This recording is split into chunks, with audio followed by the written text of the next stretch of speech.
To discuss these political developments as we look ahead to the 2023 general elections, let's bring in Professor Abiodun Adeniyi, a rise analyst and the communications strategic expert lecturer at Bayes University here in Abuja. Prof? Thank you. Good evening. The political space is beginning to getting interesting. Absolutely. I mean, various reasons from being a technocrat, from his political dexterity, from economic sagacity to youth, accommodating youth and the rest, and expertise in business and governance. The space is opening wider and wider. Yeah, I think it's very encouraging, really. It just shows that one way our democracy is growing, it's getting stimulated. If you look at the caliber of people coming out to contest, and if you look at the argument around zoning or no zoning, and that's why maybe people have argued that zoning is actually a dated pattern of deciding things. And some other persons have also said that it gives some sense of belonging, but it's gratifying to see the caliber of people who have come out so far. Governor Tambuwal, brilliant, articulate person with a rounded experience in the legislature and in the executive. Now, of course, we have Professor Kingsley Moghalu, who's still in the fray. Now we are hearing Governor Emefiele as well, another technocrat par excellence, who has paid his dues so far and probably still paying it.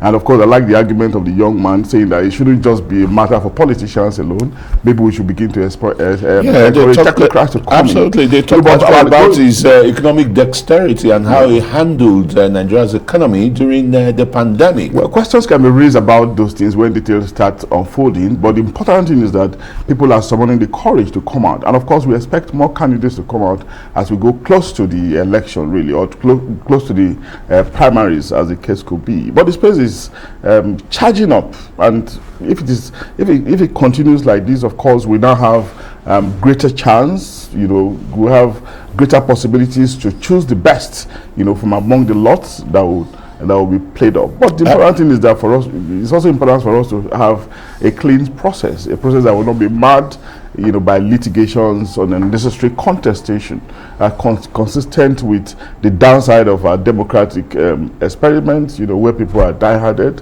and want to win at all costs, But for now, I think it's just okay, for us to continue to savor the festival that is unfolding, the festival of democracy. Yes, in savoring it, I mean, let's again just look at the caliber of the contestants so far.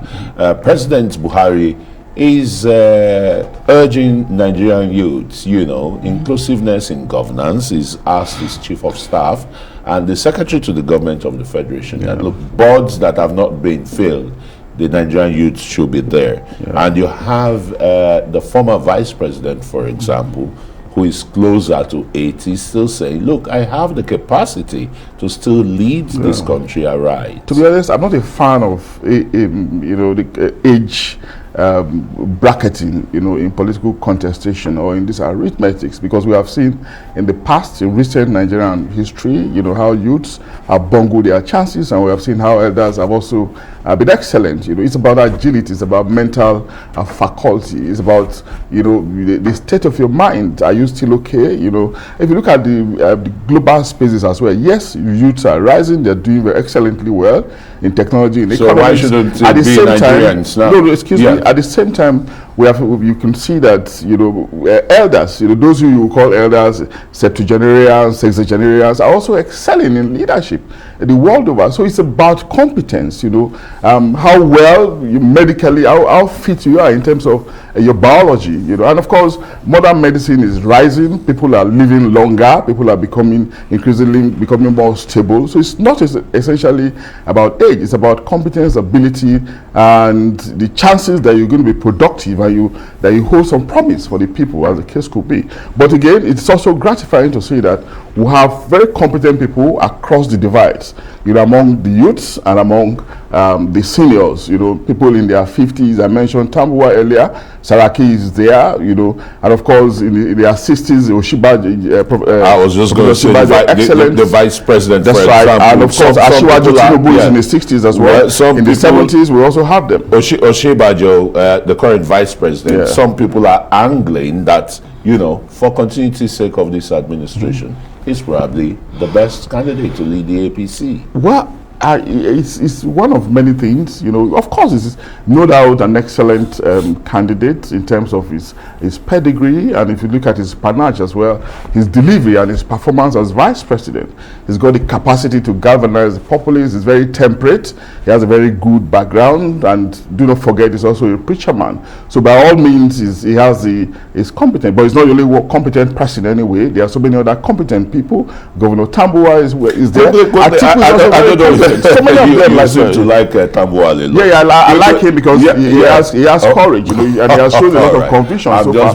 But there are others that I also like. It's not the only one. There are so many of them in the space that I like him. I've just been told. Mufilo is also a likable person. So it's your final answer now. Yeah, thank you. Professor Abiodun Adeniyi, Arise analyst, there, shedding some light on the likely political candidate to the presidency in the 2023 presidential elections.